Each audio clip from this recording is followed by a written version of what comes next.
Hi everybody, it's been a couple of months since I got my Epson ET2750 printer and I finally got round to printing out some photos in it to kind of have a look at the quality.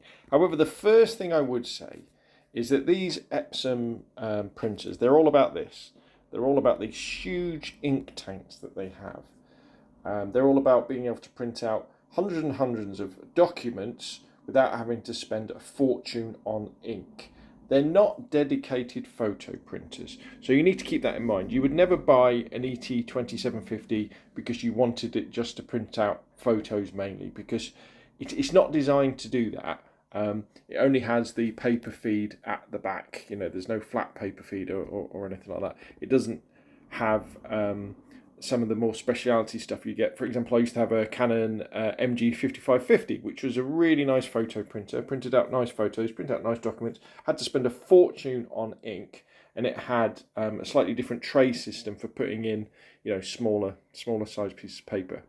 Also for this test, I only had A4 photo paper, and this is just budget photo paper that I got a few years ago, but it kind of gives us a good idea. And overall, I have to say, I have been pretty impressed with the way it's printed out these photos.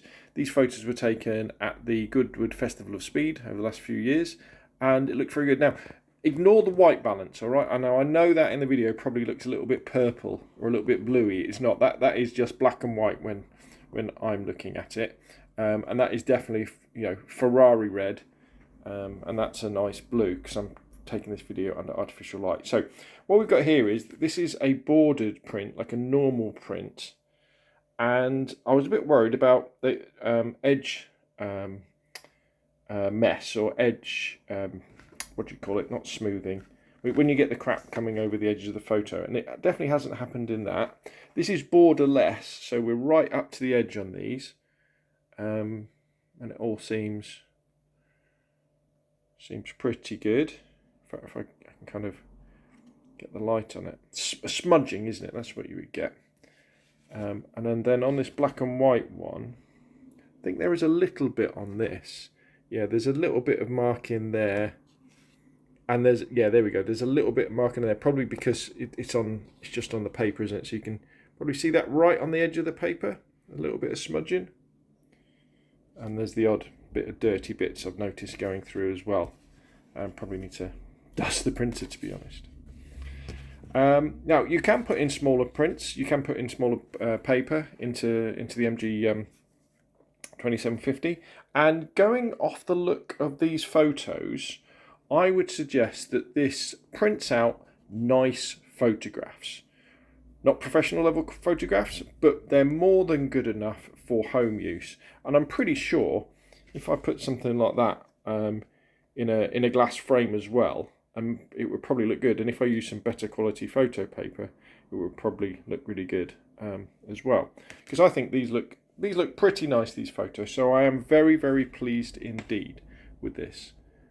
So if you're thinking about getting an ET2750, can it print nice looking photos?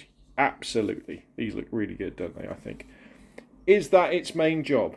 No. Its main job is to print out lots and lots of normal documents at a cheap per page price, because it has these huge ink reservoirs that you can put on there.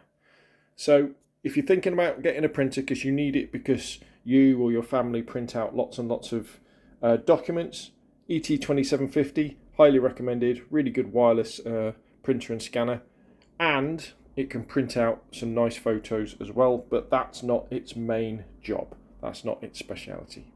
Anyway, that's enough from me. What do you think? Put your questions and comment down below. If you've enjoyed the video, hit like. If you want to see more of the same, press subscribe. And of course, I will see you again soon.